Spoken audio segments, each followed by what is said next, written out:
The road of the silent scream. In Hillstone, a small town surrounded by mountains, there was a road that no one dared to cross at night. Locals told scary stories, but the most famous legend was about a group of teenagers who, on a stormy night, found a girl by the roadside. The girl, dressed in torn clothes and covered in mud, waved frantically. They stopped, offering her a ride, and she got into the car without saying a word, but her body trembled uncontrollably. She couldn't speak, but her gaze was pure panic. When the teens tried to comfort her, she looked straight ahead, her face completely frozen. The air grew heavy, almost suffocating, and everyone in the car began to feel an inexplicable tension, as though something dark was about to happen. Soon, they noticed an odd sound, a muffled sobbing, followed by an insane laughter that seemed to come from the very air around them. The driver, uneasy, looked at the girl in the rearview mirror. What he saw made his blood freeze. Her face was twisted, her mouth stretched in a grotesque, inhuman smile, while her hollow eyes seemed to stare directly at him. At the same time, she held something in her hands, a piece of cloth stained with blood. The driver tried to scream, but it was as if the sound had been stolen from his throat. The girl was utterly silent, and although her face was frozen in a scream, there was no sound. The atmosphere in the car became unbearable. The freezing cold took over, and the smell of earth mixed with blood filled the air. The friends, completely terrified, tried to escape, but the doors were locked. The driver accelerated, trying to rid himself of that malevolent presence, but the road seemed to stretch on endlessly. In the blink of an eye, the girl disappeared.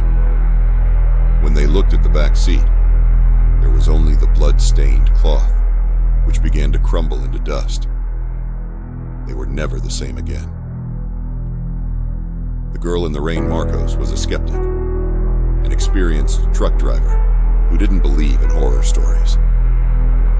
One rainy night, returning home after a long shift, he saw a girl standing by the road, arms crossed and shivering from the cold.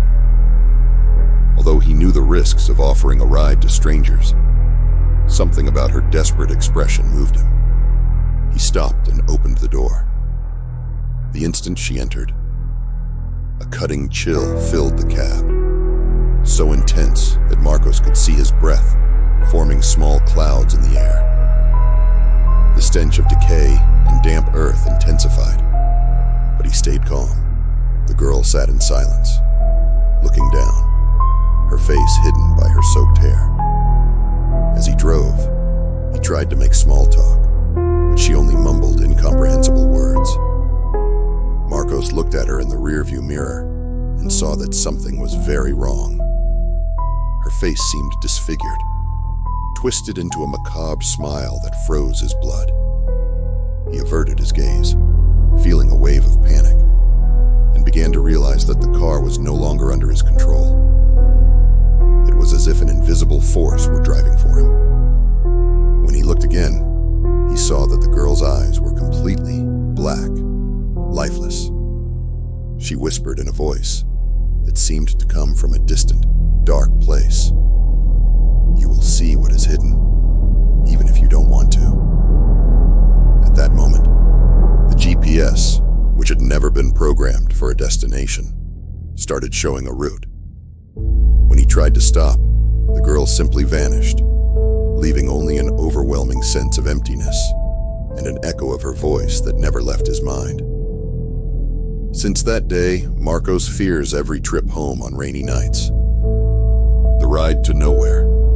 Alex was exhausted after a long work trip, struggling to keep his eyes open. The deserted road was wrapped in thick fog, and his headlights barely outlined the contours of the winding path. When he saw a still figure by the side of the road, he couldn't ignore it. It was a woman, dressed in white, slowly waving. Her image against the dark background intrigued and unsettled him, but he decided to stop. As he opened the door, a nauseating smell filled the car. something between wet earth, rusty metal, and decaying flesh. She entered silently, without a word. Alex tried to look at her face, but her wet hair covered her eyes. The atmosphere in the car shifted. It became heavy, oppressive, and the temperature dropped sharply. The woman stared blankly ahead, her face expressionless, pale and lifeless. He couldn't shake the feeling that something was terribly wrong. Alex tried to break the silence several times, asking if she was okay or if she needed help, but the woman didn't respond, as if she were in a trance. After a few minutes, she raised a trembling hand and pointed toward a turnoff on the road. It was a dirt path, poorly lit and covered by vegetation, which he had never noticed before, even though he knew the area well. Reluctantly, he turned the car onto the path.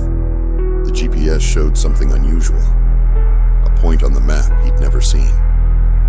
As they drove down the unfamiliar road, Alex began to feel an overwhelming fatigue, as if something were draining his energy.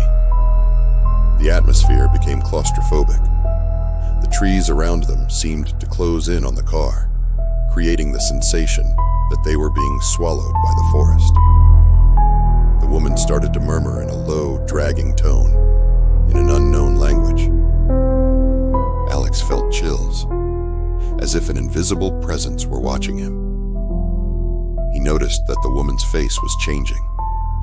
It seemed to age before his eyes. Her features twisted in an expression of pain and despair. Her face took on a deformed appearance, as though she were disintegrating, while simultaneously gaining a malevolent, gruesome expression. She slowly turned to him, and in a low, guttural voice, she whispered, "The road to nowhere always takes its toll." Suddenly, Alex slammed on the brakes, the car screeching to a halt. When he looked at the passenger seat, the woman had vanished, leaving only the terrible smell and a strand of wet hair on the seat. The radio crackled, and he swore he could hear a female voice whispering his name. Since then, every rainy night, Alex hears that same voice echoing beside him, a constant reminder of the price he paid for that ride to nowhere.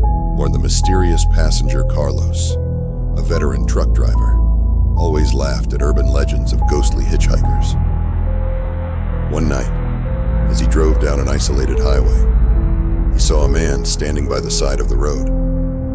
The man wore a black coat, and his presence seemed to radiate a nearly palpable darkness. Carlos felt an inexplicable chill, but he decided to stop anyway. The man entered without a word, and Carlos noticed the smell of smoke and rust filled the cab. He tried to make conversation, but the passenger just stared at him, his eyes like empty black holes, devoid of life. The silence was so thick that Carlos could hear his own breathing. When he tried to accelerate to reach the next rest stop, he realized the car wasn't responding as it should. The passenger then broke the silence, muttering, "This will be your last ride." Terrified, Carlos looked at the passenger seat, but the man had disappeared, leaving only the smell of burning and a black mark on the seat. When he shared his story with other truckers, he realized he wasn't the only one cursed by this presence. Since then, he feels the mysterious passenger's presence on nighttime journeys, and always dreads the thought that his last ride may truly come. The stranger on Route 66, the collector of souls. Marta and her brother Leo had been planning their road trip along Route 66 for months. They'd heard all the stories about haunted stops, mysterious lights, and ghostly figures that supposedly appeared on the lonely stretches of America's famous highway. But Marta dismissed them as tourist traps, and Leo was too pragmatic to believe in ghost stories. So they packed their bags, brought snacks, and loaded up the car with laughter and excitement. The trip started smoothly, filled with the warm glow of sunsets, roadside diners, and quirky stops. As the days went on, they began to drift into more isolated territory, long, straight stretches of road where even the GPS failed them at times. Late one evening, with the sky quickly darkening, they found themselves surrounded by silence. The land was flat and endless, the road stretching into nothingness, with no signs of life for miles. It was then, as the first whispers of fog began to swirl around the car, that they saw him. Standing by the side of the road, almost blending with the fog, was a man dressed in an old-fashioned black coat, his face obscured beneath the shadow of a wide-brimmed hat. His posture was rigid, hands by his side, eyes fixed straight ahead. He looked out of place, like a figure pulled from a different time. Leo, who had been driving, felt a jolt of apprehension, but Marta convinced him to stop. After all, who else would be out here? And maybe he needed help.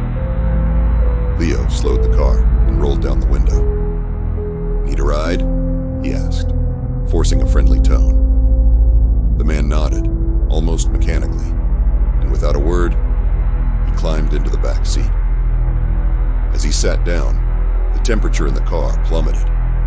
The heater had been blasting, but now the air was biting, as though they had been submerged in ice water. Leo and Marta exchanged a quick, uneasy glance, but shrugged it off as nerves.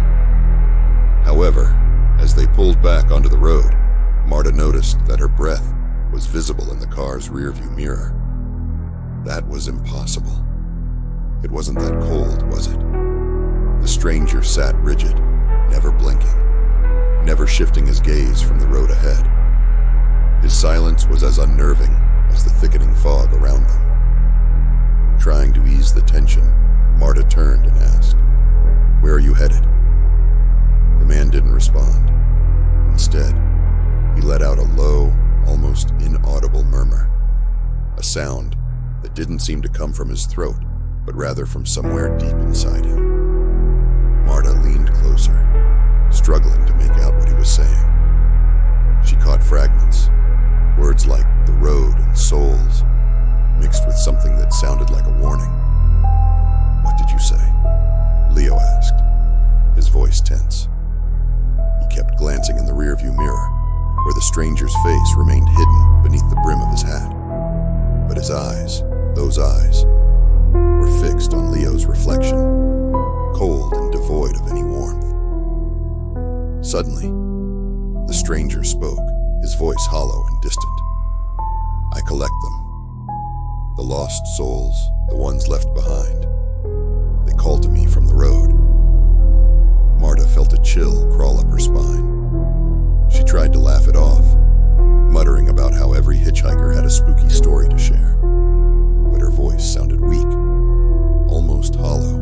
The stranger turned slightly, just enough so that they could glimpse part of his face, which was pale as death, with dark shadows under his eyes and deep creases etched into his skin, as if he had seen centuries pass by. "You shouldn't be here," he whispered, his voice echoing, almost as if more than one person were speaking through him. "The souls, they follow." Leo tightened his grip on the wheel, feeling an intense urge to pull over, to get this man out of their car, but something stopped him. It was as if his hands were no longer his own, as if an invisible force was compelling him to keep driving. The fog thickened, swirling like living shadows around the car, and then Leo noticed something strange. In the rearview mirror, he could no longer see Marta's face beside him. Instead, he saw the stranger staring directly at him, his eyes bottomless voids, drawing him in, paralyzing him with a nameless terror. And in the back seat, beside the stranger, shadows moved, faces distorted in agony and despair, flickering in and out like flashes of memory. "Marta, do you see this?" Leo whispered, his voice barely audible, but Marta was frozen. Her gaze locked ahead, eyes wide with fear, as if she were seeing something unspeakable. The stranger leaned forward, his cold breath brushing against Leo's neck. "The road claims everyone eventually," he said.